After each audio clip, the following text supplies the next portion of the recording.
झारखंड के पूर्व मंत्री माधवलाल सिंह ने लोगों को ठंड से बचाव का उपाय करते हुए जरूरतमंदों के बीच में कंबल का वितरण किया और उनके दीर्घायु होने की कामना की। वे गोमिया के महतो टोला में सरस्वती पूजा के उपलक्ष्य में प्रतिमा का दर्शन करने के लिए पहुंचे थे और इसी दौरान उन्होंने जरूरतमंदों के बीच कंबल का वितरण किया। सरस्वती पूजा के अवसर पर मंत्री ने पूजा पंडाल का भी उद्घाटन किया और मां शारदे से सबके कल्याण की कामना की।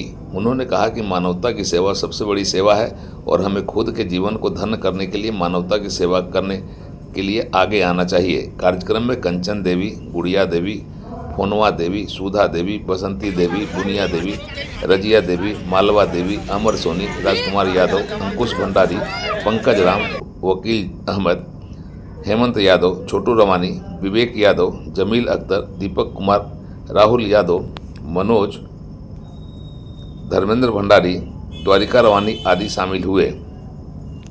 उड़ान लाइव ब्यूरो की रिपोर्ट।